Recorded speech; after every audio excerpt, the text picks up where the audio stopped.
Hi guys, welcome to the very first podcast for ADHD Ireland, hosted by me, Lauren McBride, or Her Thoughts in Bright Colours on Instagram. I hope we're all well. Over the course of this podcast, we're going to discuss all aspects of ADHD in an honest way, as we have lived with ADHD our whole lives. Some of us were diagnosed sooner than later, and some of us aren't diagnosed formally at all.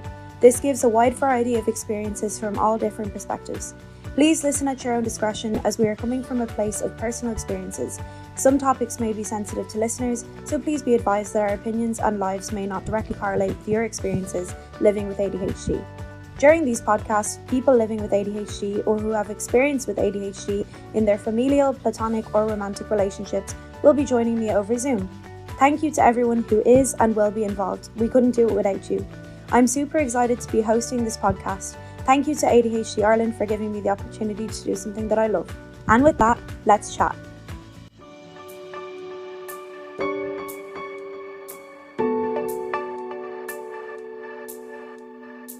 Hello and welcome to this episode of Let's Chat ADHD. I'm Lauren and I'll be hosting the chat today on the topic of post-diagnosis mourning.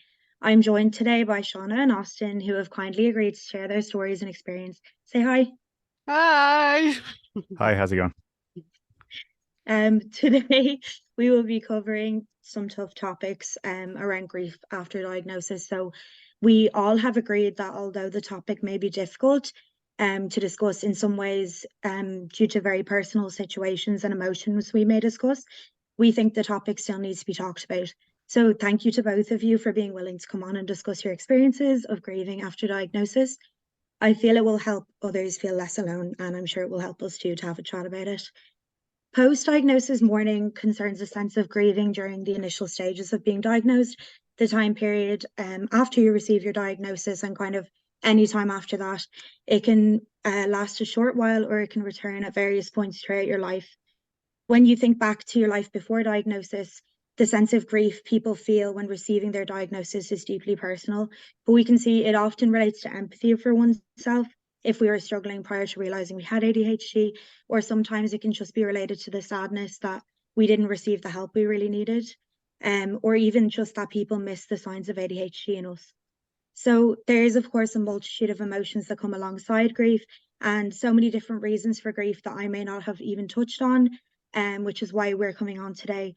So thanks to Austin for putting the topic forward. I think it's great we're going to talk about it. And we've basically agreed that it needs to be talked more openly and honestly about. So I have a few questions today, guys, that are lined up to basically keep us on track. But the great thing about Let's Chat ADHD is we usually go off on tangents and we usually have our own conversations. The joys of it. Yeah, exactly. So feel free to talk about anything that comes to your head. It doesn't have to be stick to the script on here. Okay, are we ready? Yeah.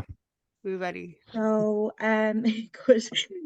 To begin, I would like to ask whoever wants to share, or both of you, did you experience a period of grief that you would have recognized following your diagnosis? And if you did, how long did it take for that feeling to set in?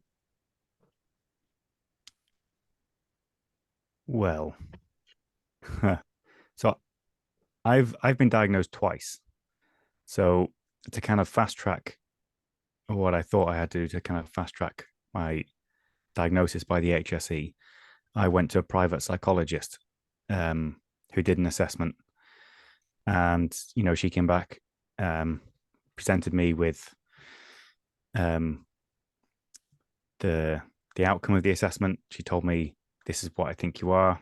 She thought I was both inattentive. I was both inattentive and hyperactive.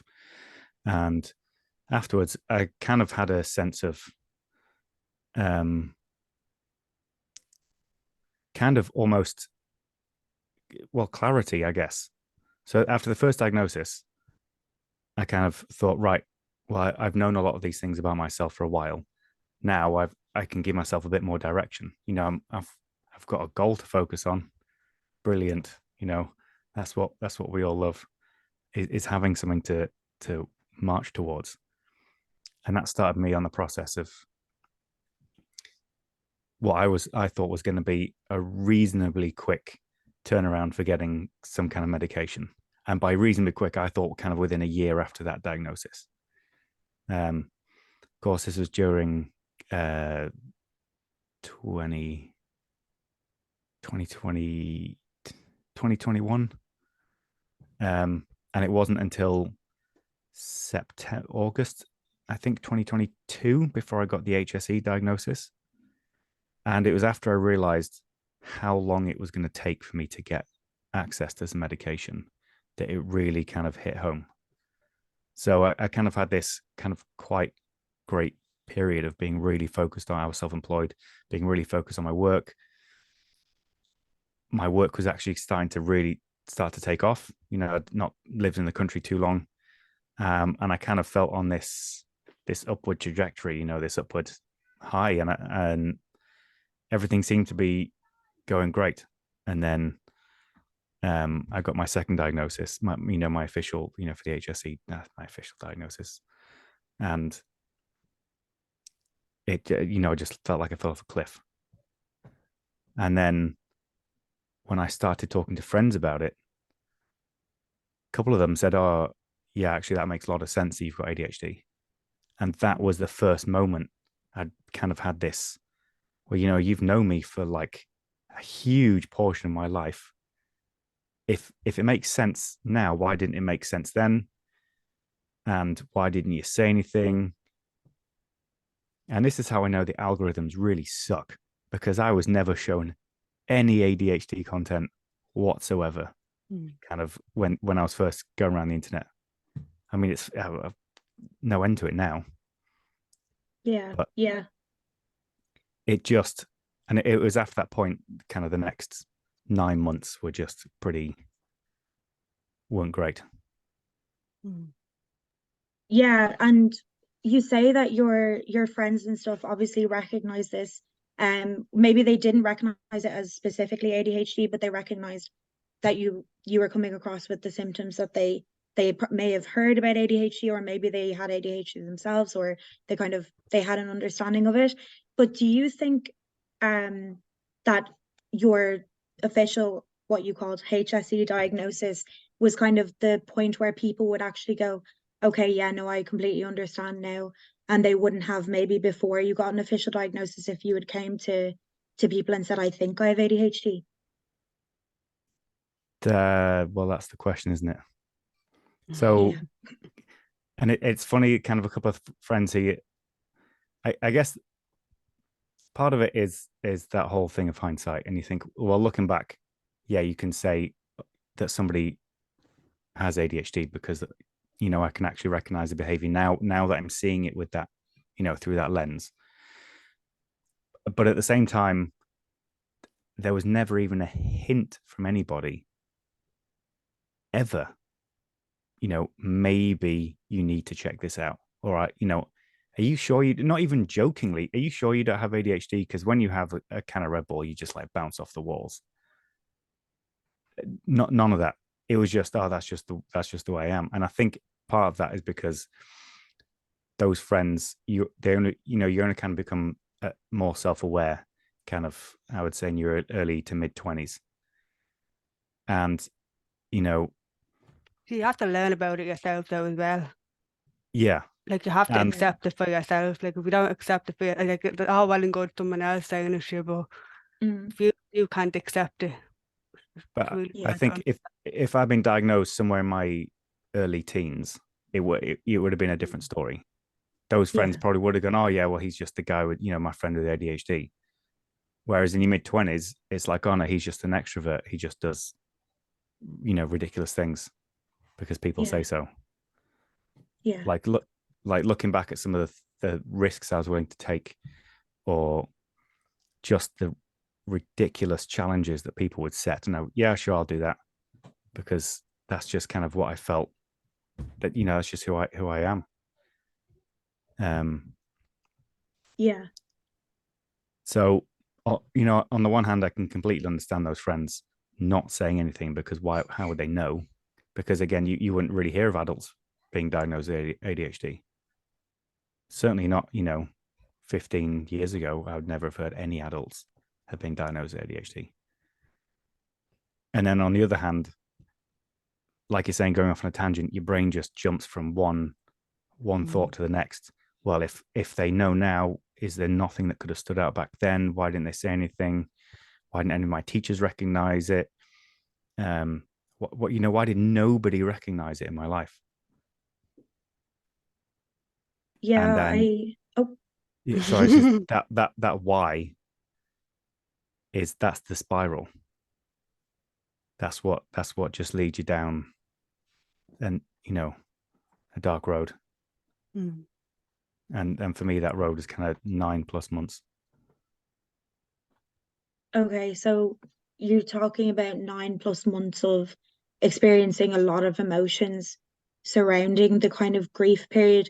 Would you have recognized maybe that you were grieving, or was it more just trying to make sense of your head and maybe anger or frustration? No, I was definitely grieving.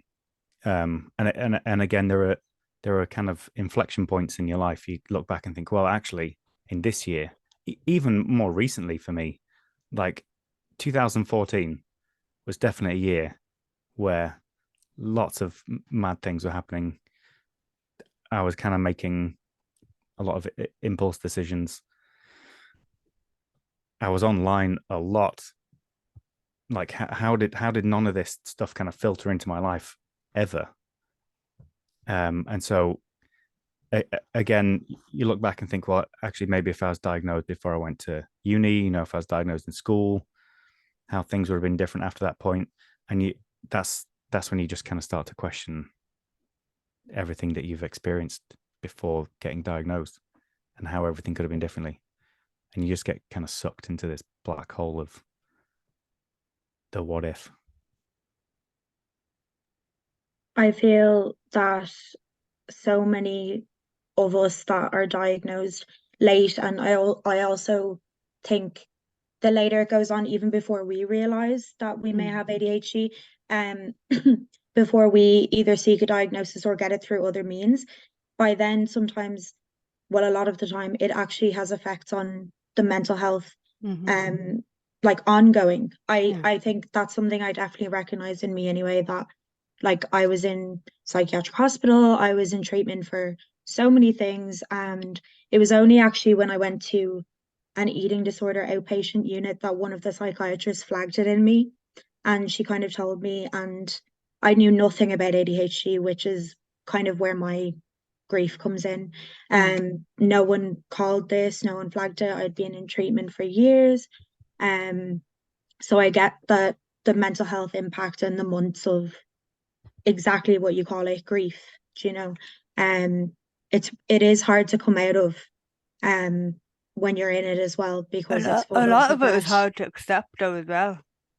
Yeah. I found a lot of the times, even though you're told, yeah, you've been diagnosed with it, you've gone through years and years and years, and I don't know about you two, but being misdiagnosed with so many different things and being told that you have depression, you have anxiety, you have PTSD, here's a tablet here, here's a tablet there. Before you know it, you're just sitting there going, what is wrong with me? And then by the time you get the diagnosis, you're sitting there trying to take it all in, and the actions that you've done or the things that you've said or the things that you've, like, impulsivity is higher than my list when it comes to my traits. And a lot of that was I didn't realize it was down to ADHD. I just thought it was just me being an idiot. You know what I mean? Like, a lot of the times, a lot of the actions that we do, are we just doing this because I'm actually an idiot? Like, is there something wrong with me? And then it's not until you build it all up and you write it on paper and you go to your assessments, and then you kind of go, thank God there's a name for it. That's it. Yeah. And that joy that we feel of acceptance eventually within ourselves is so valuable. But the later these things go, the more internalized negative beliefs we have about ourselves. Exactly like you're saying, you are not an idiot. No, but you go through. But that's the thing. You go through your teens, your 20s, even now my and I don't want to sound like bad here, but I always thought I was just a gobshite. Like, I genuinely thought I couldn't finish college because I lost interest, and I genuinely thought it was because I was an idiot. Like, and now that I've got the diagnosis, I've got that kind of drive in me to say, you know what, no, I'm going to college. I know what's wrong. Well, not what's wrong with me, but I know what I have, so I'm going to use that to my advantage. Where beforehand, it's like, well, you can't sit in the class for 5 minutes, so therefore you don't know what's going on, so therefore you're gonna fail. I immediately failed before I even walked into the classroom. That's the issue there. But But It's yeah, really good. that's exactly it. It's the if you know exactly what ADHD is, and especially the kind of diversion that you have, then you know then how to approach something differently. Like the same task you've been trying to do over and over again, you know how to approach it differently now, because you know, actually, instead of going left, I should have been going right the whole time. And that's certainly something. Like back 2014, I decided to go self-employed, and looking back, if I'd been diagnosed anywhere around then, I would have recognized there's no way I should be working on my own. I need to work with other people because I just won't be productive. And I wasn't. And it was 7 very long years of me working on my own, of trying to work with other people, of I guess at some point I recognized I'm better working with in a group, but I could just never find a group to be working with. You have to find people that you connect with though as well, don't you? Like if you don't have that little group that you can start connect with, it's sort of, oh here. I'd rather be More doing of an something else. understanding, like an understanding within the group of like Yeah. everyone's individual strengths. Like exactly Yeah. like you're saying, Austin, you're like, you were trying to keep telling yourself, I can work on my own. Like I'm going to do this. I'm going to get motivated, or, you know, either beating yourself up then for not being able to and keeping trying at the thing that just wasn't possible for you. But you're right, Shauna, like about the groups, like an understanding and people that have, you know, creativity here or initiative there. And that's what we want. And it's great that that's kind of starting to happen now, but it's hard to think back that, you know, there was a time that you may have been in a dark space, not being able to tell yourself that you actually have these strengths within a group. It's very self-isolating as well. You can self-isolate a lot because you just think, right, well, if I don't know what I want or what I can do, like Austin said, you know, working on your own for so many years or working in a group, like, you don't know if you're coming or bloody going. You're up, you're down, you want this, you want that. And then you're just like, I'd rather just sit in my room, to be honest with you, and just somehow figure it out. Yeah, and you kind of get, and it's the impulsivity along with, well, I've done this before and it didn't work, and I'll try it this way, and that's not working. So which way am I supposed to go? And you kind of almost feel like there's only a couple of different options, where you've probably got several different options in front of you. And it kind of, the way I looked at it, what year are we in? 2023. Yeah, the way I looked at it last year, it was last July. No, I've been in that job a year. So no, it's before that. Flipping heck. The joys of forgetting. Time is so stretchy. So it was July 2021. Yeah, man. Not only I'm terrible at math. So it's July 2021. I just quit. I was just like, I'm not doing this anymore.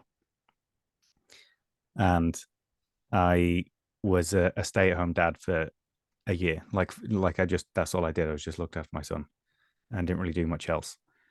And it was over that year, I had no idea what to do. And I kept seeing all these great motivational videos and little clips of all these successful people with ADHD. Oh, this is how this person is now a multi-million-pound author, and this is how this person is a CEO of their own business. This is how this person started 6 businesses, and all these things are hitting me in the face. And I was stuck thinking, well, I have ADHD and I have all these ideas, and I can't go anywhere. And so I just kind of, like I said, I just sat down in my room, and that was it. I couldn't do anything. I just flicked the autopilot on, and that was it. Yeah, So does it eat it up a bit? No, that's just that it does eat it up a bit. Like you kind of feel a bit hopeless, don't you? You want to have all these skills and do all these hobbies and have all these amazing talent that you think other people have, but you know yourself, by the time you get into it, it's like you've lost interest or you've yeah, you've lost the motivation, and then you try and move on to something else, and it's a pain in the ass. Yeah. totally. And unfortunately, that comparison that we're making to other people with ADHD or other people in general, do you feel like that's something that you may have internalized over time? Or do you feel that it's particularly pertaining to, oh, they're in my situation, I should be able to do that, the dreaded should. But do you think maybe being late diagnosed kind of puts you in the bracket where you're like, I need to do what other people are doing? Mm. Yeah, I definitely think you compare yourself to other people, Yeah. because you look at the like the skills that I have, the experience I have in different job positions, and then you just start to think, well, they have less experience than me, or they have less skills. How did they find the right people to then be successful? How did they get to that group? And living in kind of rural Ireland, just far enough away from everywhere that everything feels so far away, and it is that out of sight, out of mind mentality, that you've got these friends who are too far away. You haven't really got enough people around you where you've got a structure, and that was kind of the thing that I had at school and I had at college, was there was this kind of structure, there was these people around, there was things keeping motivated. And now you're expected to be an adult, do all the adult things, contribute to society, and be able to be successful, and all the usual growing old things, put money into your pension, blah blah blah. And it's so Draining. yeah, so draining. Yeah, To think you've got to do all these things and be able to do it with the way your head is made. And so I it think just there's a feels lot like, of justification though as well. Like we try to justify a lot of our actions, try to find validations in a lot of actions, and a lot of the time, I don't know about you, but I apologise a lot. Totally. So like what Austin's saying, like not having certain things met at a certain age, and you feel like you're apologising for not being able to meet A, B, C, D, or whatever it is. But it's just, I don't think we're ever going to win, are we? Well, what we can try is to be like, I actually need this adaptation, like I have ADHD, and like accepting sometimes that, not that, the thing that's like, you can do anything. Like, yeah, we can do a lot of things we put our mind to, but there is some things, like you said, A, B, and C, that we're like, I can only do A and C actually because I have ADHD.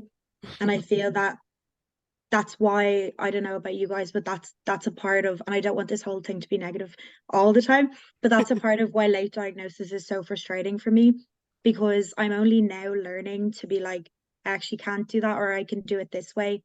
Like, Yeah. please text me to Figuring out, remind me of the appointment is something that I keep saying. Like the dog groomer, I'm like, please text me to remind me because I have ADHD. But like before that, I would be like beating myself up, So you're entirely right. Sorry, Austin, I interrupted you. What were you going to say? no, I don't remember. Classic. Okay. I have no welcome to idea. ADHD. I was so focused on what you're talking about. So That's good. I can't relate to myself there. I'm like trying to focus on what I'm saying. But yeah, I don't know. I feel there is coping skills that we're learning now and stuff that, if we had been diagnosed earlier, okay, at least me, that I would have had the proper coping skills and the proper like version of me that was able to stand up for myself when I can't do things or I need things done a different way. I feel like I would have had that sooner. And I hate the could, but or the should, but I do feel like that. Like, you were talking about symptoms and signs being missed earlier. And I just feel like that's a huge area of frustration. I don't know if you guys experience that, but like outwardly frustrated and periods of blaming the world or even blaming people around you, which is completely normal. But I A don't lot know of if you guys. self-destruction as well, like as well as coping with that, you're going through a lot of self-destruction, and you've got, like, you know, you can end up finding yourself in forms of addiction, Yeah. find yourself in forms of toxic relationships or toxic friendships or just toxic workplaces, because you just don't know what to do. And Yeah. like, to the normal, I don't want to say normal folks, there's no such thing as normal, but some people go, oh, I'll end this relationship, or I'll end this friendship, or I'll leave this new job. But when you've got ADHD, you're sitting there like, hello, how do I cope with this? You know what I mean? So, You touched on relationships and friendships there. If you don't mind me asking, not in pertaining to any particular situations now, but do you feel, because you said that a form of kind of people pleasing or wanting to help the other person comes before yourself, and do you feel that it may relate to, you know, being diagnosed late, or is that something that doesn't sit with you at all?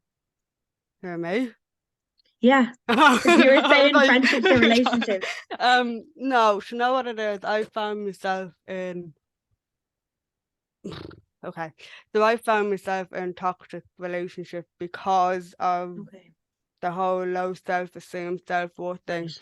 So I don't know about other people that have ADHD, but with me, because at the time I only got diagnosed about 3 months ago. Okay. Okay. So up until 3 months ago, I reacted a lot. Mm. I didn't know what rejection sensitivity disorder was up until 3 months ago. So I said and done a lot of stupid things when it came to relationships and friendships, just to hold on to people. And, you know, no one wants you to leave. You don't want people to leave because of your actions. But then when you're sitting there going, why am I acting like this? Like, why can I not just be fucking normal? Like, but it's not now until getting the diagnosis and sitting down with my thoughts and just going, right, well, I acted the way I did because I have ADHD. And a part of ADHD is a lot to do with rejection sensitivity disorder. And that is extremely difficult to deal with on I say daily basis, depending on the situation. But when it comes to relationships and like, I've lost many friends, and I've landed myself in toxic relationships because I was looking for that, I suppose, dopamine, as we all talk about. I was looking for that validation. I was looking for that someone to say, you know, you're actually all right. You're not going mad in the head. But you just put yourself in situations that you don't. And again, with addiction, you get landed in all all sorts of things. So yeah, and I do find myself that, like, especially with jobs, like I was working in retail for 9.5 years. I don't know how I managed it, and looking back now, it's the worst job. If you have ADHD and you want to work in retail, do not do it. Don't do it. I But can, I can attest to that. Relate. no, it's the worst job that anyone could have is retail in general. But with ADHD, and then like the time again, I wasn't diagnosed, so I barely was going into work. Then when I was going into work, I would lose an interest because it's retail. Like, who has an interest in retail? Then I was developing friendship, then I was losing friendship, and then I was going on nights out and drinking too much and doing too much. I was just a whole hullabaloo, really. It's a roller coaster. So for Yeah. you, Shauna, looking back, is there a point, say, before, 3 months ago, do you think actually, why didn't anybody say anything back then, or could it, is there a point in your life where you think actually, if I'd been diagnosed here, my life would have been completely different? I always follow that up with shoulda, woulda, coulda. The only reason I say that is because I've been diagnosed now, and I'm looking at the symptoms, and and everyone around me is like, "Oh Jesus, yeah, that is ADHD." At the time, I think a lot of people just thought I was just being self-destructive, or I was just attention seeking, or I was just a gobshite. You know what I mean? I think that's what a lot of people just thought. And I think now, getting the diagnosis and down to now. I still get the odd. You don't have ADHD. You don't look like you have ADHD. And like, fine, Yeah. that's fair enough. I'm not going to sit here and educate you, but I still get the odd. You're too lazy to have ADHD, and I love that one because that's the whole other side of ADHD that you don't want to get into. Literally, people just view it as one type and they don't Yeah. realize Yeah, that like you're like screaming out like this Yeah. is my ADHD, and they're Yeah. like, no, no, no, like you it's didn't this clean one. your room for a week. That's because I physically cannot get out of the bed. But anyways, but yeah, what was the question? Austin, I don't remember when I asked it. Oh, it was about Austin asked about this. like, do you feel like there was an inflection point? So Oh, yeah. I'll give you an example. So my I have an extremely vivid imagination, to the point where some things that people like send me memes and things on Instagram, like, oh, AI is just getting weird, and they'll send me something. I'm like, that's not weird. Like, you Yeah. don't have no idea what goes on in my head. And it's not like you want those things to happen in your head, but they just happen. So there was a point, in fact, yeah, it would have been 2014, when I was looking for jobs as well as being self-employed. Now, I was very loosely looking for jobs, but I thought, actually, if I'd got this job, which I would have been really good at, I would have worked with other people, I could have been in the job for a couple of years. It would have started me on a decent career path.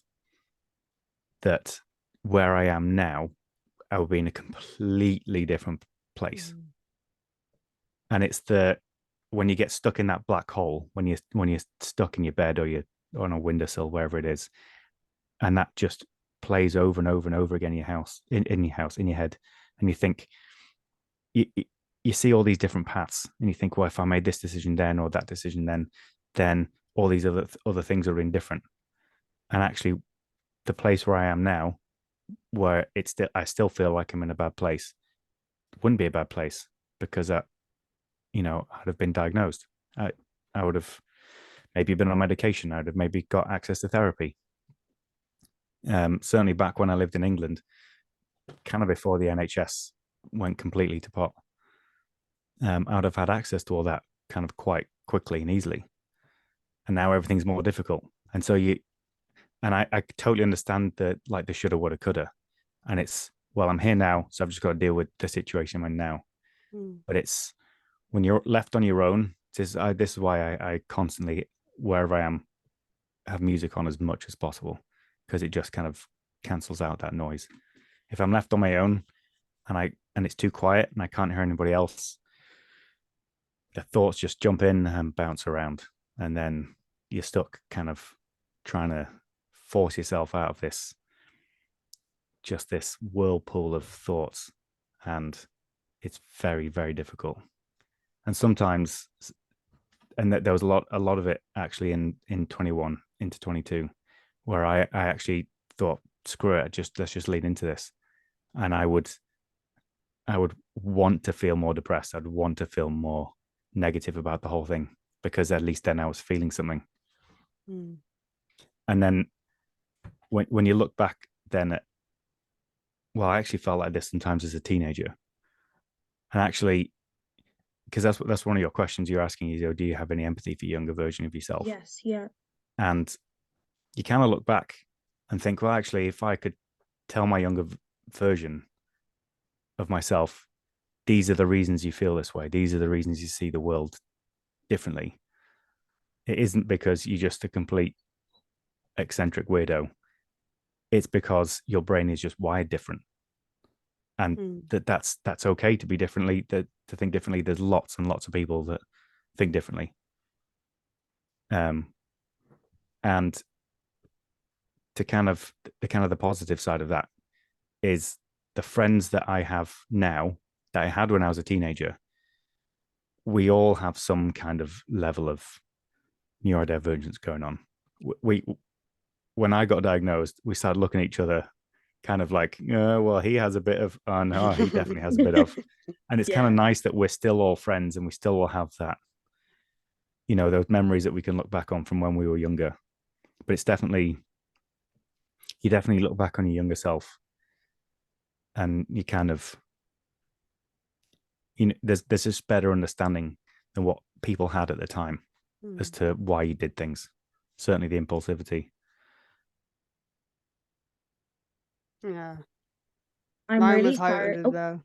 No, I was just kind of following up on as a teen, like impulsivity as a teen, like caused me Yeah, to push a lot of people away. Like I did lose a lot of yeah, friends over the years because of the decisions I made as well.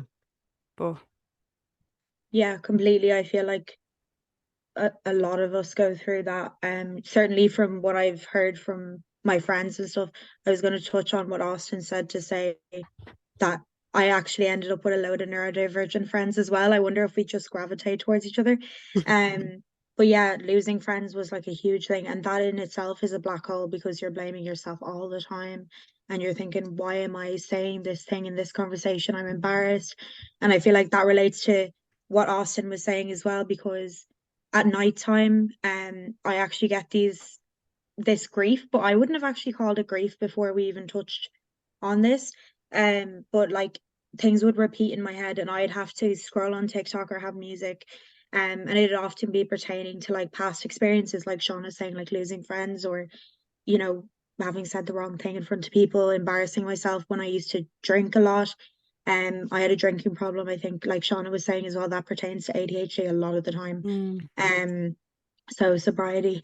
But yeah, it's just it is like it's a sense of mourning. But I would internalize it negatively as a sense of like frustration at myself. And I feel like the clarity that we get from diagnosis just wasn't enough for me to like forgive myself for all that. So yeah. I think it's going to be a long period of working through it because I'm still in that nighttime worry, nighttime reminiscing thing. Um, but I think being kinder to ourselves is kind of the only way through that. And for me, it's therapy, you know. Oh yeah, definitely. Yeah. Definitely.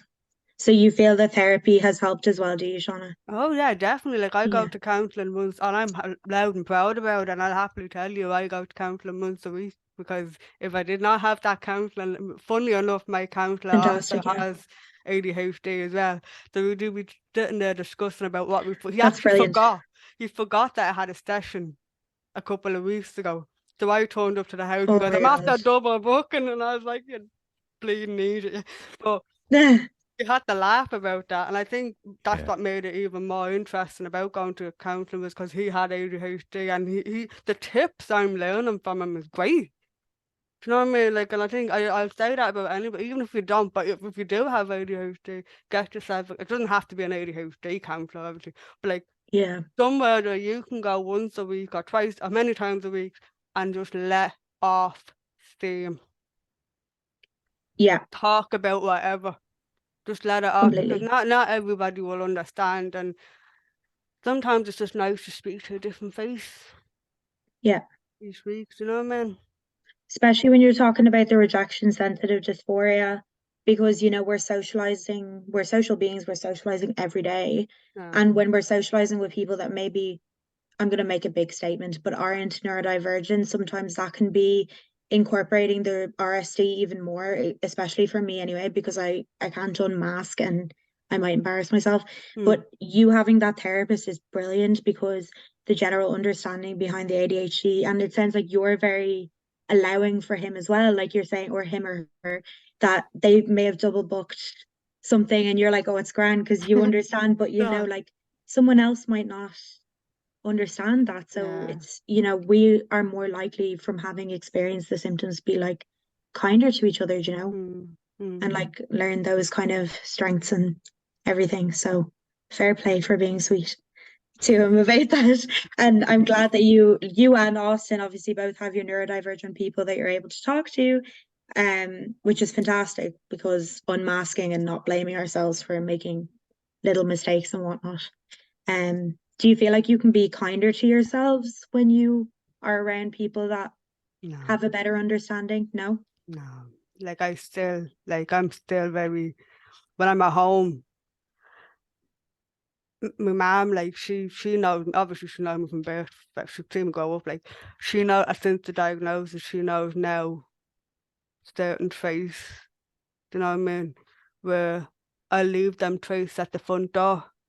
So when I'm going to meet a friend for lunch, I'll put, I'm not going to sit here and be like, I put on the Joker because I'm fucking hilarious. No, I'm not as blunt in allowing myself to kind of be, I suppose, shown some traits that I have, because it is very overbearing, and it can be too much to some people, and I think you've noticed now I can interrupt a lot, and I do apologize for that. No problem. You do you. We're all Yeah. accepting keep here. going. So like I do have a tendency to kind of go, like if you're talking about the blue sky and I happen to remember something that happened years ago in the blue sky, and I'm like, oh my God, I have to tell you the story, but it's got nothing to Always. do what you've just said, but I need to tell you this. Not many people kind of get that, and they just see that as, does she ever show up? Hmm. And then you don't tend to see yourself in a lot of social outings, basically. And the same with some social outings, like I'll close myself off completely, and I try come off as the goofy, funny, I'm hilarious, when inside I am absolutely dying. I do not want to be there. I want to go home. So it's yeah, the mask doesn't come down as much. Not fully. One day I'm sure it will. That's a great outlook. Because I feel, yeah, like over time, like little bits come out, and you remember I said earlier about like actually being honest about the accommodations we need. I think it's a victory moment, or at least it was for me, when I asked my first kind of big accommodation bluntly to someone. So I understand what you're saying, like around people you're comfortable with, you can be more blunt.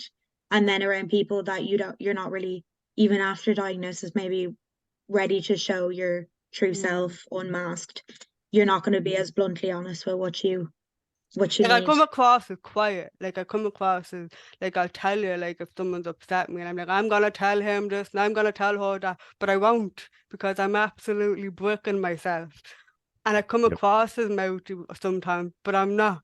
That's just me. I don't know why. It's again bluntness. It's just, yeah. You know what I mean? sorry. Yeah. So Yeah. it's the things with that as well. Like it is. It's a great roller coaster to be on, guys, you know. It is, and it's so interesting, those different circumstances you feel. And I totally, going back to work, since I've been off for almost a couple of weeks off work, on the old holidays, and this morning going back in, I was like, all right, so this, it is the whole right, mask up. Got to remember to keep my mouth shut at certain points, because near the start of my job, there was one morning, and it was I think I might have told this story in this podcast before, maybe I haven't. It was really, really quiet in the office, like pin drop quiet, and there was a small handful of people in the office, and I just popped my head out from behind where the kitchen is, and I just went mana. Right, I just went yes, exactly, thank you so much. And everybody turned and looked at me, and I went mana. And then one guy just went, yeah. And then I feel like we all, like, none of us would look at each other weird for that. Anyway, continue. Oh, sorry. Oh, my This son is a just wandered laughing into the break. office. Sorry. Hello. And he's just knocked over the cat's bowl of water. Cool. Do we need a 2-minute? Just 1 segue? second. Yeah. Right. I did this mana, and it went for a couple. Like I know it's so hard not to laugh at. And one guy started, like, joined in, and then a couple other guys joined in, and then I did the and then it finished, and then I just went and finished making my coffee. Right, like, Literally. And ever since that day, I've like, no, you can't do that again, because if the CEO had been like, we have a big open office, like anybody can be in. If there was somebody higher up, they would have been like, what are you doing? Would I'm they just doing Well, it's touch and go. So yeah. So kind of since that day, I'm kind of like his self, you kind of, you mask up when you go out the front door. And that's one of those things I don't know if it is a negative coping mechanism or not, like you said at the start, you feel like you have to apologize for everything, and you kind of, to not apologize for everything, you just right, I'll just be as normal as possible. I'll make sure that the whole brain mouth filter works a bit better today, so I don't end up saying something mental or getting distracted. And so I guess a positive coping mechanism I have now at work is that I check in with my manager when I know I'm being distracted. Because it's an open office, I can often overhear somebody else having a problem. And I'll be like, well, I can fix that. And I used to just go over and say, do you want some help? And I'd totally drop whatever I was doing. And my boss, my manager would be like, what are you doing? You need to be focusing on your work, your job, etc. The usual working in office stuff. And so now I turn to her and say, I can overhear that conversation. I can help them. Do I go over? And she quite rightly turns around and says, no, you need to stay focused. And she'll even say, put your headphones in. And so I'll put the headphones in and get back to work. And I think it's made things a little bit easier at work for my manager and for my boss. Now that I've told them I have ADHD and the reasons why I do certain things, when they've pointed out you get distracted a lot, I'm like, yeah, this is the reason why. They're like, great. What do you need help with?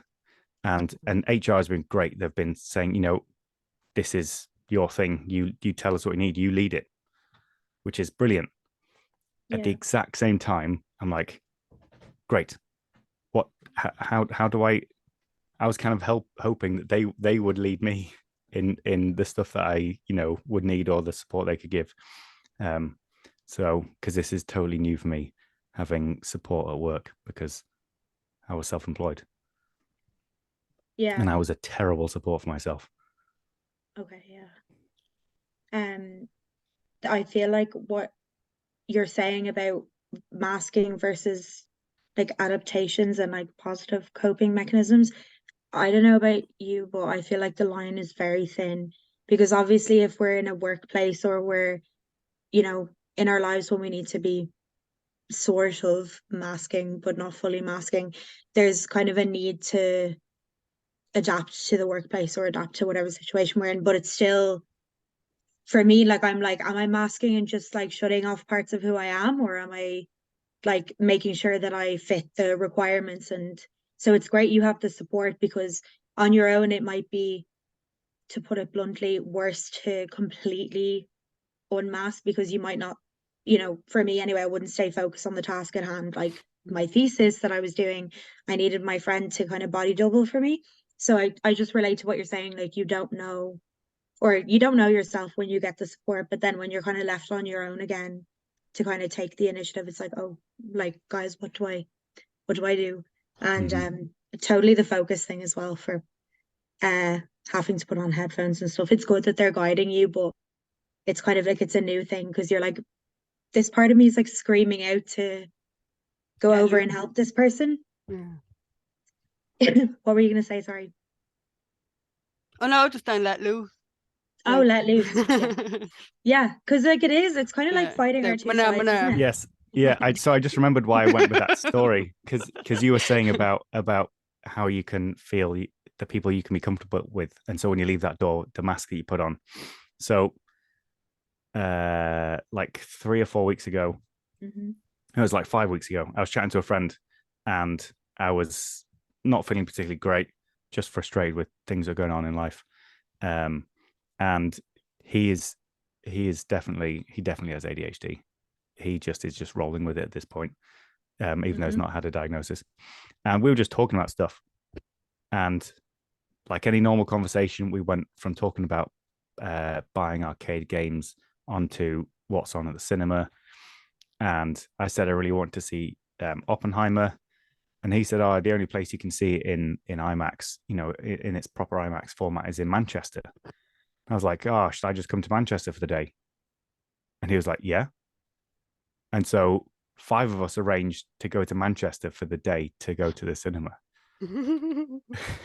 I know. That sounds like a great day. Would be you, wouldn't it? And but the 5 of us, we're all on the spectrum somewhere, but we all, there's no need to mask. Yeah. because we're all just that comfortable, and it is great we've known each other that long.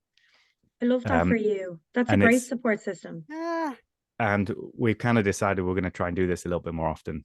I don't know how Yeah. often I can Well, why afford the don't you go flights to in Manchester Spain for the next day, but time?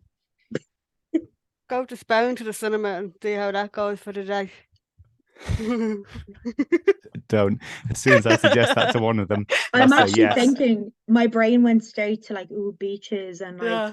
pools and We'll stuff just like go Because- for that. one day though, and then come back. Plane tickets aren't that Well, expensive. there's 3 of us here. We'll just Yeah, come on. go see Oppenheimer in España. I My- can't promise that I'll stay a week though. That's the only thing. But look, Yeah. That's fine. It's all about the adventure of the thing. But we were totally comfortable, and it was the first time. So we went and played crazy golf beforehand. At the Lovely. cinema. The cinema has a crazy golf like in the same building. Amazing. oh, that's And not good. I just didn't care about like winning or Yeah. playing very well. I just actually was totally happy to be with my friends. Ah, And it's Yeah. really nice. I mean, we're all quite competitive. We do all want to outdo each other. But there's always that one person in the group of friends you're like, they're just going to win because they're just that good. They're just naturally good at stuff like that. So I don't know if it's probably just because the age I'm at now, you just find like, I don't care anymore. I just want to enjoy being with my friends. And it was a great day. And sounds like it was fabulous though. I would Yeah. highly recommend as a good impulsivity trait, just suggesting to a bunch of friends, people you're comfortable with, fellow neuros. Mm. I was thinking for our group, actually, we should do it like a social somewhere. I'm happy to jump in my We car, are. drive. Are we? I'm hosting a social in Bray Bowl in September. Nice. There's still tickets for the adults, I think, left. If not, we can do some other form of social because there's such a big group of us now. I know this is a tangent, we'll cut it It's- out. What about like Um, fanphobia? Oh yeah, no, Nightmare Realm as well. Yeah. Oh, yeah. Obsessed, girl. I knew from the skull on your Oh, yeah. jumper that you'd be I on the know same I was vibe as sitting me. there going, don't let them see Am I me just hoodie. super old? I have no idea what you guys are talking about. I have a ghost here. Oh, Nightmare Realm's like a horror walkthrough, and All right. Phobia is the same, but it's in a farm. Gosh. Anyway, guys, Yeah. I'm gonna recenter us right now. I'm very sorry. Yeah, no, that's fine. Right. So, Back to reality, right? I'm gonna try not to laugh. What I hear that you're saying is when you who laughed? Oh. I thought I heard Louise laugh. I was like, I'm gonna laugh. Okay. What I hear you saying is that you feel so comfortable when you're around people that you can completely be yourself with, even if it means that you're all doing impulsive things. And that's kind of like the space for you to like unmask and everything. Do you feel that before you kind of realized that you guys were all neurodivergent or whatever term you want to use for it, do you feel that like sense was there that you could unmask, or was it really only when you kind of all did that Spider-Man thing where you just point at each other, when you realized that, okay, I can actually just truly be myself and have fun, even when playing competitive games? Because I relate to that. I used to try and like be good at something, and then like around the friends that I can unmask around, I'm like, I don't care. But yeah, did you feel that you had this sense of like community within them before you got your diagnosis and started being like kinder to yourself about that? Yes. Only because we're the kind of group of friends that just kind of totally rip into each other whenever we can. And it's that kind of it really is that kind of brotherly love of you take the mick out of somebody's new hairstyle, or if they're in a relationship or not in a relationship. It's the classic kind of group of guy friends that they care about each other too much to really let anything stick. Yeah. And so, I mean, they all know I've been diagnosed, and there's been like no change. Like they haven't treated me with kid gloves or anything. They haven't had a softer approach. It's still the same. There's nice continuity with them. There's that same feeling with them. There's that same camaraderie. We all have little things about each other that we do. and say, and quite rightly, they still, bring me up on things that I have said in the past or that I have thought about at the time, or ideas, whatever it might be. And we kind of, we love each other's flaws, Mm. and we're still there for each other. And it's great that we're not a massive group of friends. In this group, there's probably less than 10 of us, and we're all kind of a bit closer with some others than we are with others in the group. But it's a really great, close-knit group of friends, but they live a long way away. So unfortunately, we mostly communicate through memes and Instagram videos. Yeah, the usual. Yeah. Just send them a few banana voice notes. Sorry. I'll have to do that now. But yeah, I bet actually if I went into that group right now and did that everybody would join in. I feel like at the end you need to do like a banana. WhatsApp and just do it, and Yeah. then send it to them, and then wait for their response, and then play it for us. Anyway, I Yes. need to focus again, guys. Sorry. No, I know Sorry. it's very good. I like it actually, Shauna. I think that like on a social that we would just do that nonstop. Austin, you and your friends can come. We'll all do it. Right. So I was gonna say, I feel like what I'm hearing and what I relate to is that social groups where we can unmask diagnosed or not, people that have been there for long periods of time before or after diagnosis, we can look back on them with like a lot of happiness. And our younger times, you're like, okay, I struggled with all this stuff, but these friends made it worth it because they stayed around. I saw something on Facebook and it was like, those friends who have been with you through like 5 different personalities, 3 different relationships. Anyway, Oh, yeah, I it's saw like that.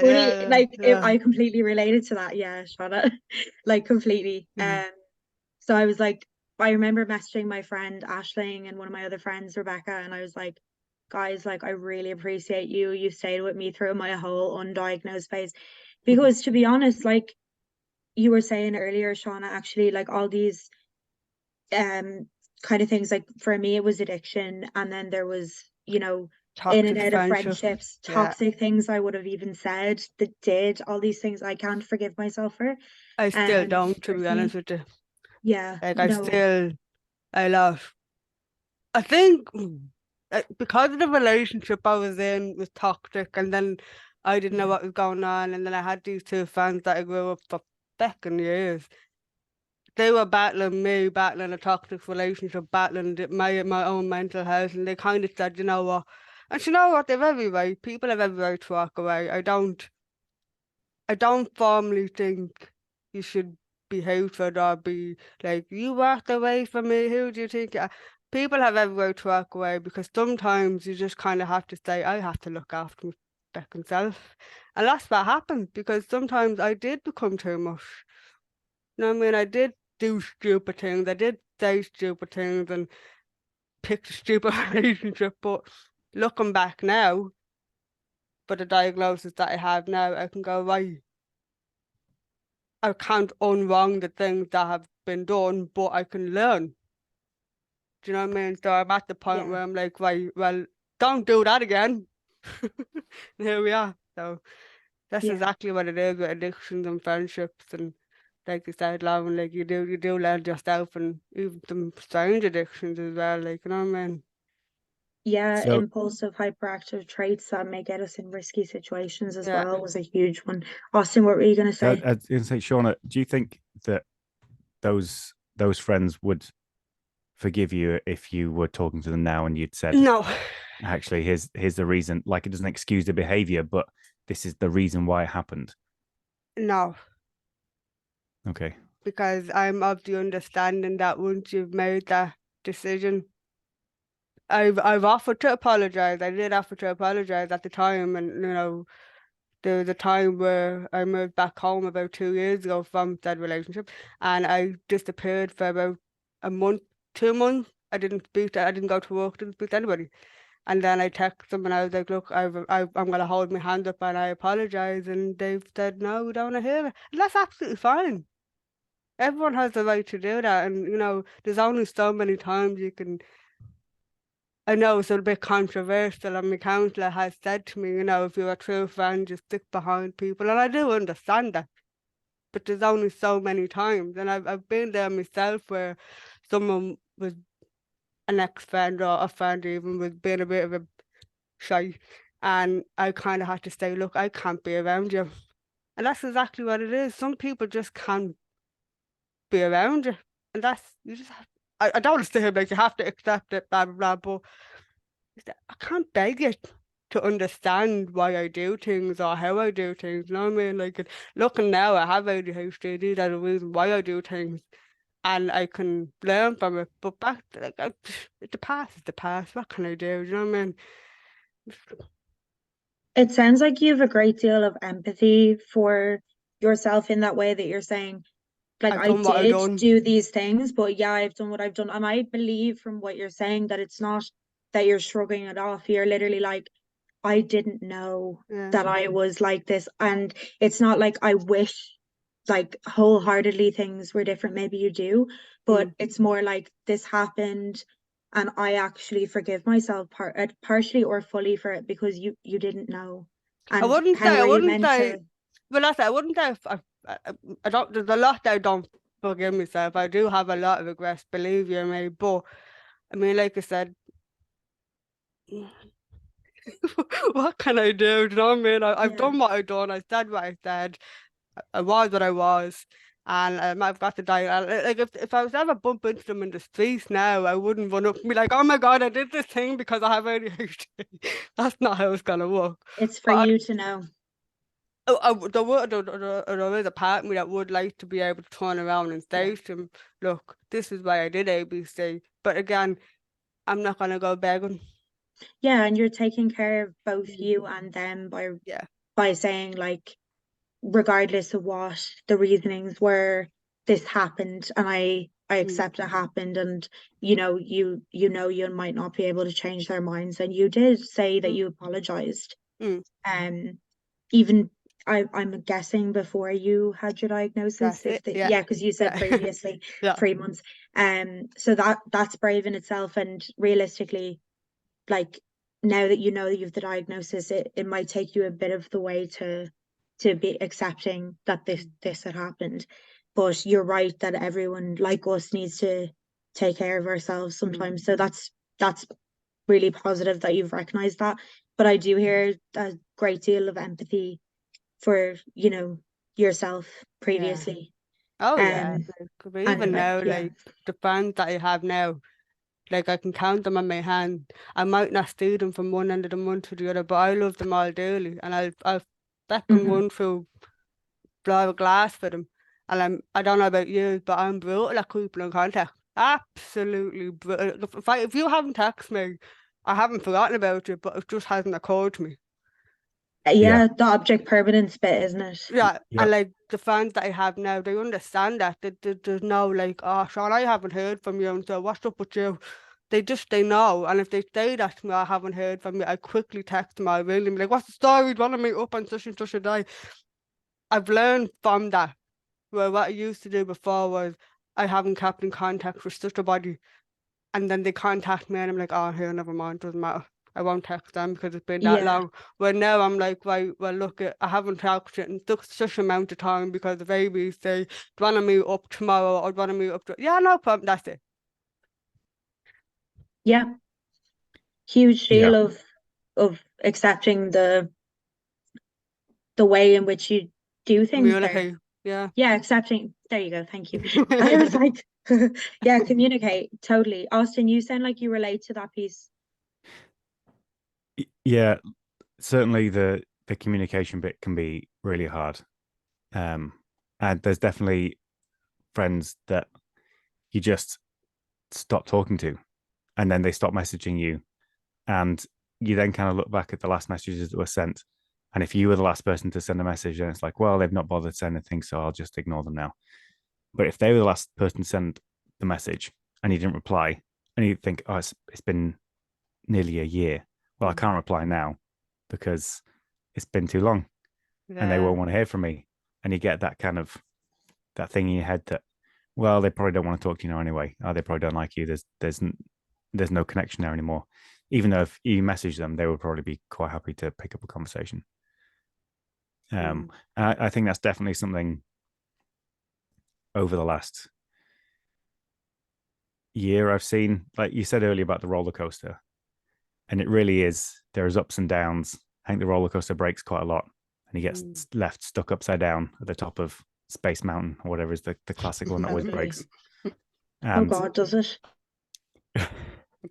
and you just get stuck, and you kind of feel like you make so much progress with the way you treat yourself, the feelings you have, I've been diagnosed, great. What's the next steps?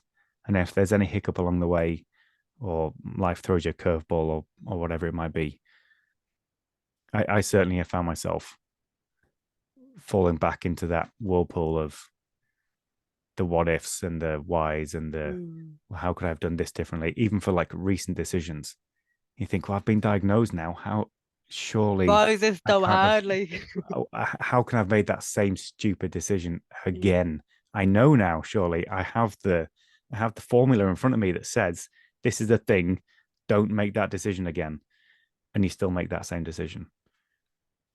I think And then it's because we don't like being told what to do as well. So you're telling yourself not to do that thing, and then you're like, I'm gonna do it anyways. Yeah.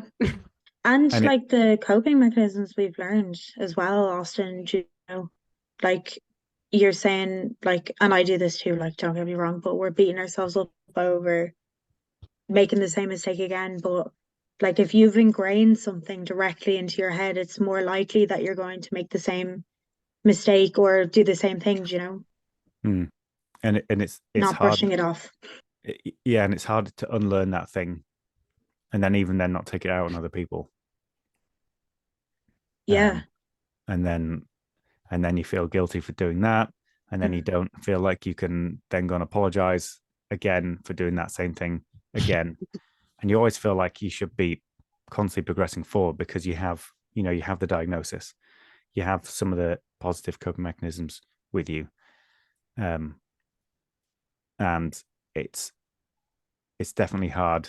I was flicking back through my Google Photos from that 9-month period. If you look at my Google Photos, you would have absolutely no idea what I was going through, not even a hint. And I don't know if that's just because I did that on purpose or subconsciously. I just didn't take any photos. Like I very rarely take like selfies, and if I do, there's always something in the background, like one of my kids or a cow or something. Yeah. So it's never just me. But if you looked at those photos and you didn't know me, you would just think I'm just a regular average person. You would have had no idea that I was taking that many photos and that none of them were of me actually working, because I'd basically given up on thinking I could get a job or that I could make work happen. And I think that's what Shauna was saying about the loud and proud bit, about telling people, yeah, I have issues and I'm working on it. I'm a bit broken, but I'm dealing with it. And some people accept that, and some people get a bit too worried that you're going to do something drastic. And yeah, for anybody listening, the whole mourning period, like if there's any advice I would give to a younger version of myself, or basically anybody that's younger, is to just find one or two people who you can be just utterly blunt with, and just lay it all out. Yeah. There's no point keeping people in your closer circle if you can't do that. Like acquaintances and friends for good times is one thing, but for me, just in relation to that, I would always try and keep people in my circle because I thought that they deserved to be there and that they were better than me a lot of the times, smarter, could do things better, more organized. So I'd keep them there. And now I really liked these people, but they never were going to accept the way I am. So I relate to what you're saying by it's really important to keep just 1 or 2 people there. It doesn't have to be 20. I'm gonna sound like a broken record, but I wanted to say in terms of you saying that when something goes wrong or when you may repeat a mistake or something that you're not proud of, that you get transported right back to when things were extremely tough for you, and that mindset can come creeping back. Gonna sound like a broken record, and we all know this, I'm guessing, but like recovery is not linear. Like it's gonna go like this, and then you're gonna go like this, and no one listening can see that, but I'm doing sporadic movements with my hands. But one of my Just friends, say it out loud. I'm flapping my arms about. literally, one of my friends, Bex, she's actually been on the podcast before. She told me something that she learned, and it was basically, it's a slip, not a slide. So if you slip up, it's not a slide. So you're not going all the way back down the steps to where you first started. You may slip and you feel like you're going back down there again, but every time you start again, and I sound so philosophical right now, you're still higher than you were last time. And whether the same mistakes are repeated, and I completely get like beating ourselves up for it, but like we have learned something from repeating mistakes. And like I said, it's hardwired into our heads sometimes to go back to the old ways, but be kinder to yourself about that, A lot of because times it's comfort though, it's that safe totally space. Like a lot of times we do these stupid things knowing damn well we shouldn't do it, but it's kind of like a safe space as well. yeah So it's the know, like what we know. yeah, don't go into the safe space, Familiar. people. Never. Yeah, and it's so like one of my places used to be DVDs. I would buy endless amounts of DVDs. Like I had quite a big DVD collection for ages, and I would either give things away to charity or to friends and then repopulate. And I didn't realize, someone turned around and said, "Do you know how much money you spend on DVDs?" I didn't really have I thought I bought like one a month. And he told me how much I spent on DVDs, and I was shocked. And it was like, that's an impulsivity thing. And this was years and years and years before I've been diagnosed. Now it's food. It's like comfort food. I absolutely love donuts. Like I love bread. I love most pastries, but any kind of sweet pastry.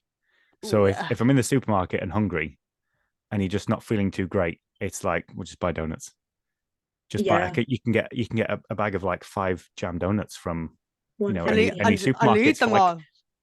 Yeah. Oh yeah. I lick the sugar off your fingers and everything. Just sit there and be like, yeah. And they're so cheap, and it's so hard to not be in that mindset. So accessible. Exactly. Way cheaper than DVDs. It is. And it really is that thing of not turning to that. It's like you're like telling yourself it's okay. Yeah. Like, I don't feel great today, so I'm gonna have something. Just, it doesn't cost a lot. And you were happy for it. Yeah. There you go.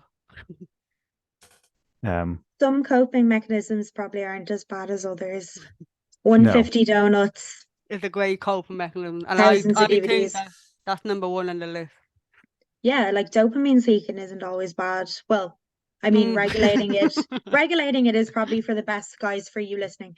But it's not always. Like, we're all gonna have our thing that we take comfort in. Like, for some people still suck their thumbs. Some people have the blankie. For me, it's my teddy.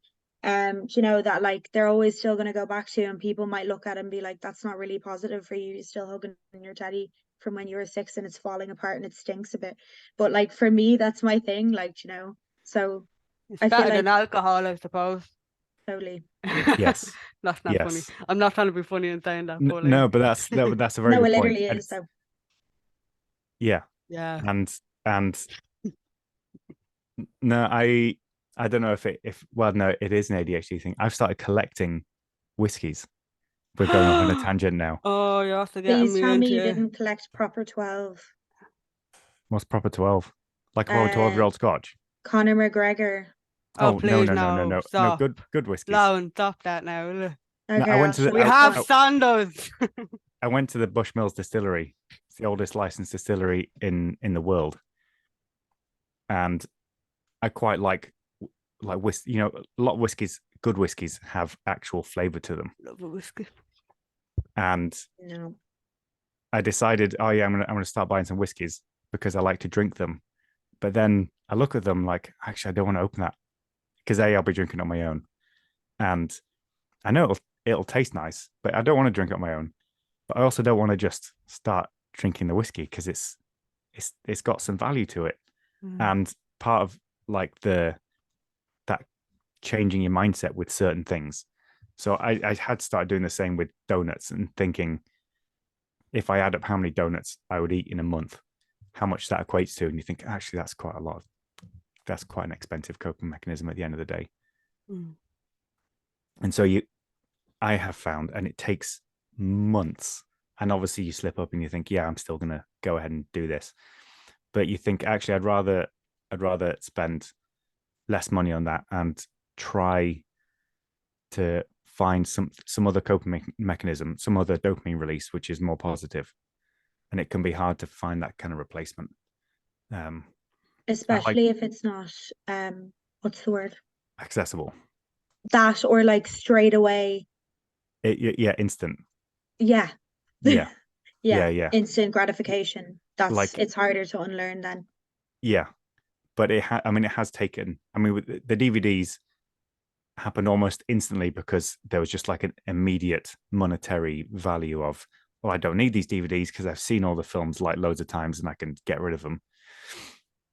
But with the other kind of instant gratification, like Instagram for me is an absolute killer. I delete Instagram every kind of couple of weeks.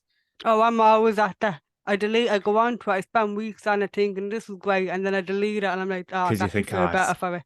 I've banned myself from reels because I just, for hours, just dopamine seek. It's so bad. I found the end of reels. Reels stops. What? Reels end. How? It just stops. You can't load any more reels. It just stops. And I thought it was an internet How connection. have I not gotten there? How have I not gotten there?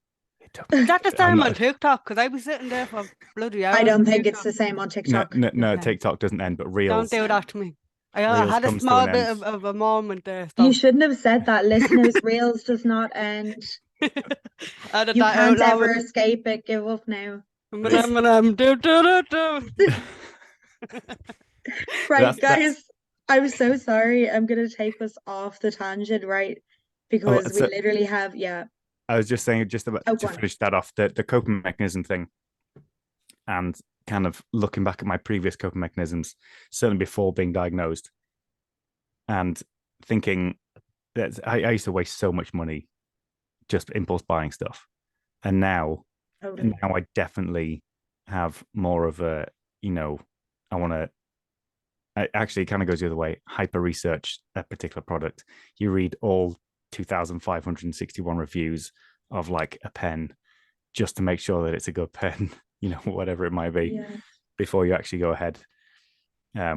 So I think you can unlearn coping mechanisms, dangerous ones, if you have, positive ones to kind of fill that void.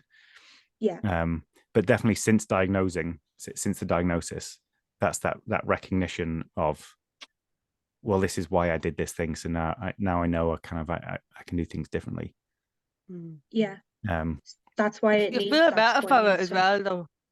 Like the recognition of knowing, learning. Yeah, and it takes you out of that that kind of that bad place that you don't want to be in. You kind of somewhere there's a trigger, or somebody sends you a message, or you just think, you know what, actually, I'm just going to go outside and do that thing I've been putting off for months. And you go and do it, and you think, why did I take so long to do that? I feel great now that it's done. Every time. Yeah. But it is recognizing. Yeah. But that's a way I have found to not get stuck in that whirlpool, because I don't want to get sucked under again. No. Thanks for sharing. That's really beneficial because you touched on exactly it. Replacing, recognizing first negative coping mechanisms, which a lot of the time for us may only come with either a diagnosis or a realization, because diagnosis can be a privilege, especially here with the price and the waiting times. But realization of ADHD or diagnosis or anything between, recognizing is definitely a lot easier. And then replacing, even though it may take time, like you said, is super handy. So thanks for sharing that. I think that's really beneficial. And I'm glad that replacing it works, because for some of mine, I haven't really figured out what to replace them with yet, especially when the dopamine hit is super high from certain things. But yeah, Austin, I know you touched on it a few minutes ago about saying something to your younger self, but I wanted to finish on a note of if there was one statement or sentence that we did want to say to our younger selves, or even if we can picture a version of someone else going through exactly what we've been through, if you don't really want to connect to how you felt, is there something that you would say to them?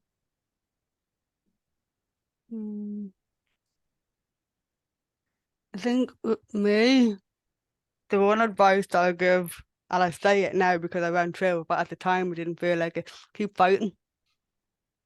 Because Yeah, the mental health system in this country is yeah, it's a whole other, it should be a whole other episode, but yeah, it's bleak. I will admit that despite all the fight, and like you alone, I end up in hospital as well at one point, and trying to articulate how you feel and trying to articulate what's going on in your mind for others to kind of get the correct diagnosis. It's really second hard.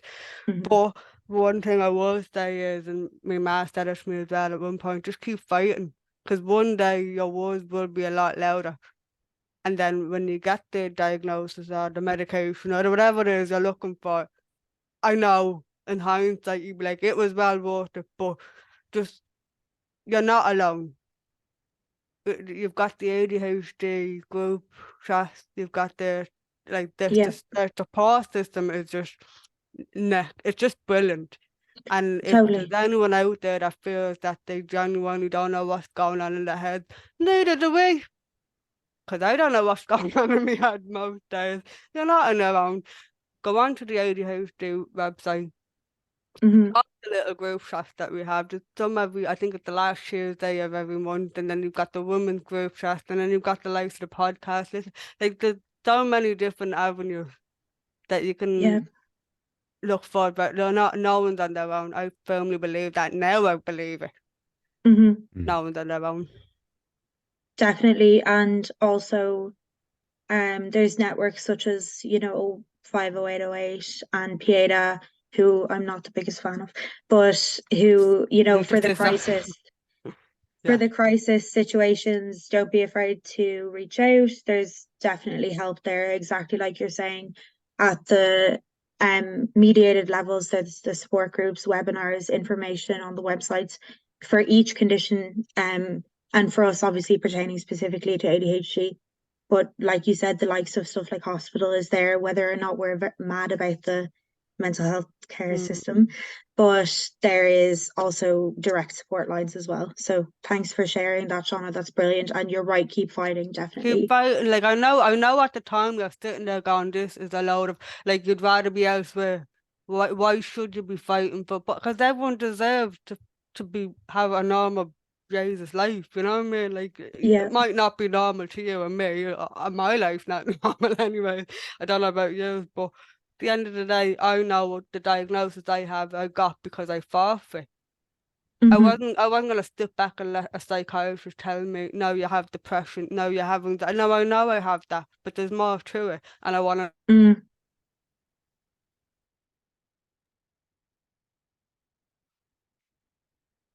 know what it is. Fight for it.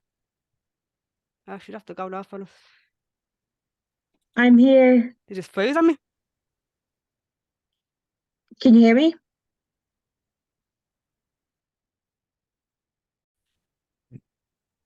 Can you hear me? I think my rambling is after. Yeah. We good? We good? Sorry, I paused it for a second there. No, I didn't pause it. It cut, so I paused it. Anyway, I did get what you were saying up until the point of the freezing. So you were saying that you didn't stop fighting, you didn't sit back and let them tell you that you had certain things, you knew that it was much more than that, and then it cut off. If you don't mind repeating, or you I'm can trying to remember now. So basically, if you're like a psychiatrist or GP or your nanny or granddad or whoever is telling you that you don't have ABC, you have X, Y, and Z, but you know yourself that there's a lot more to it, fight for it. Fight for it. Yeah, Well, you're you've got no, entirely you've right. got nothing to lose. You've already lost your bloody sanity as it is, so you might as well just No, that's so true. You literally have nothing to lose. yeah. Like the only thing that you can lose is yourself in the midst of all of it, and believing that there's, that you are alone and that your specific situation can't be dealt with, because whether or not the medical professionals are recognizing things in you, hint hint,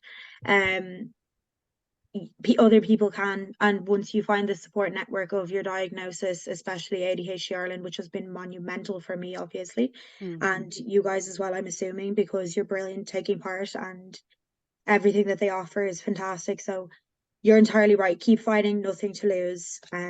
Because the worst thing that we can do is give up on ourselves when we have so much to offer. Thanks for sharing. Sorry it cut out. No, I think it was my rambling. The internet ran. I'm not listening to her anymore. Stop. You're sharing very valuable statements. I really appreciate it. And Austin, I know you touched on it before, but do you have even a short statement that you would directly say to yourself or someone going through what you went through? Yeah, you're not lazy, you're just bored. And Entirely. any crazy ideas you've got, just do them. Find a way to do them, pursue them. Don't just sit there and think you can't do something. Just go and do it. Yeah. Like certainly the time you get told you're lazy, and you're really not lazy. You're just bored. There's nothing that's keeping your attention.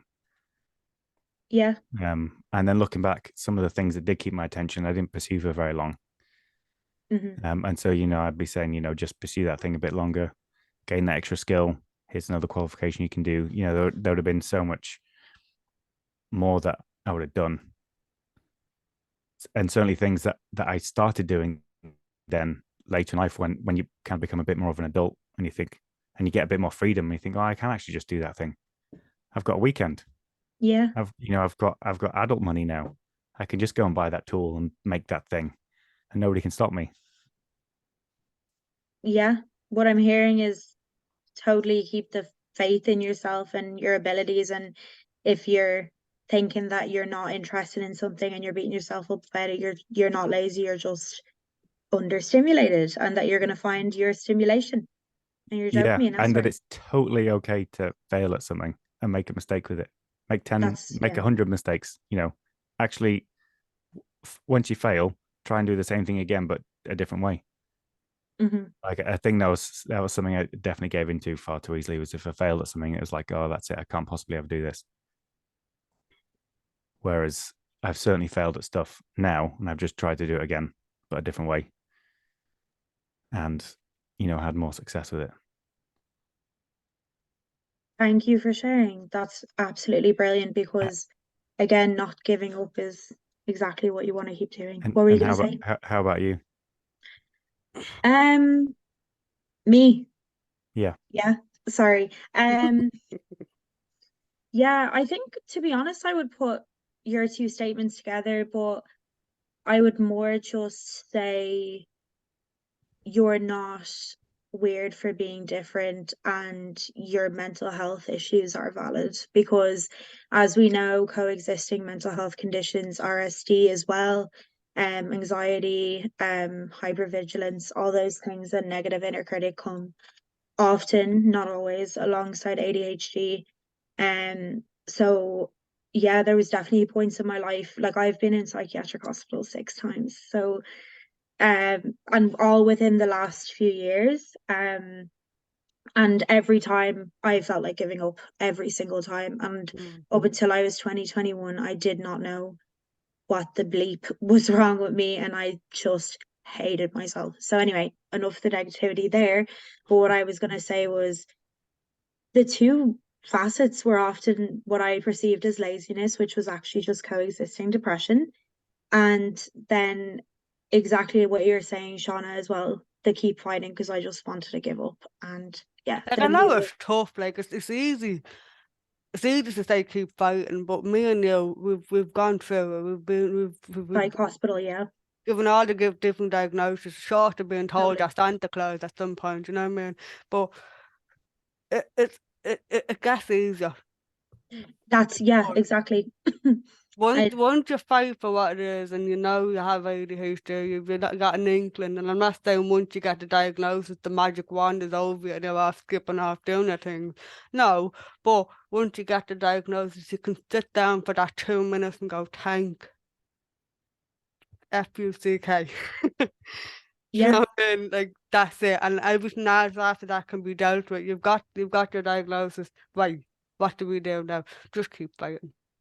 Yeah, it's bittersweet diagnosis, isn't it? Because there's definitely, like we're coming on to talk about today, there's the grief, but there's also the sense to keep going, and the sense to keep going for your younger self. I think, like, I often get quite emotional when I work with my therapist and look at my younger self, because my God, was I unhappy and had no bloody clue what the hell made me so unusual.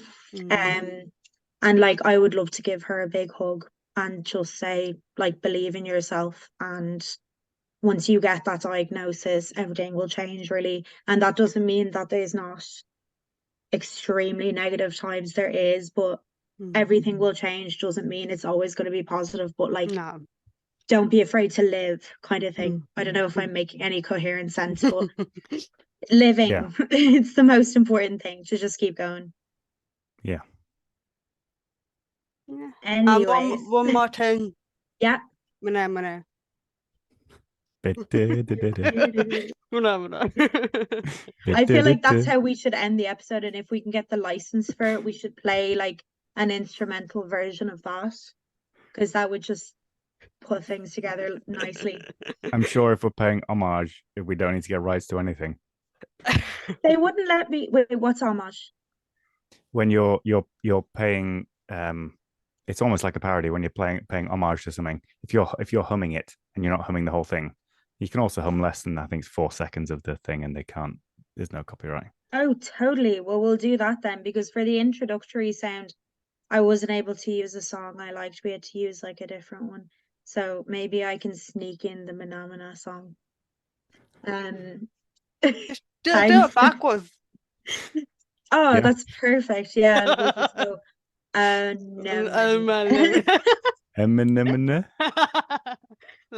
Play Eminem instead. Oh my God, guys. Whoever's going to edit this is going to have so much fun. I feel like they will have so much fun. I think we've covered some good things. They'll be laughing, they'll be crying, they'll be menemening. I think that's another coping mechanism, actually, not to derail anyone, but when we talk about, I tend to take the piss a lot, so sorry. No, absolutely. Continue.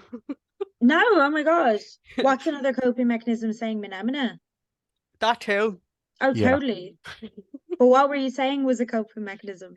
Like taking a mickey. Oh, yeah. Like, I tend to be like really sick. Like, this is meant to be a deep, meaningful episode, and everyone's supposed to be enlightened, and then I come in with me. Don't worry, it's not meant to be anything. Often it's supposed to be serious. That's too late. That's gone out of the window. We're not meant to be anything. Don't worry. Please don't feel like you do. All right, I'll shut up. I got blocked. Blocked from WhatsApp. Okay. Please don't. No, I'm joking. You're actually very funny, and I appreciate it, because I thought I'd be crying this episode. Please don't think that you have to be anything other than yourself. This didn't have to be a very sad episode. Obviously, I know you're both trying really hard not to laugh. Obviously, we touched on really serious topics, and thank you for sharing that. But it's really nice to end on a positive note. I will actually be asking Thomas to keep the menemone in. So there's that. Thank you for listening to Let's Chat, ADHD Ireland's first podcast, hosted by me, Lauren McBride. You can find us on Instagram at ADHD Ireland, and I'm on there too, at Her Thoughts in Bright Colours. We hope you enjoyed this podcast, and we'd love to hear your feedback and opinions on the topics covered each week. Sending positive vibes until we chat again.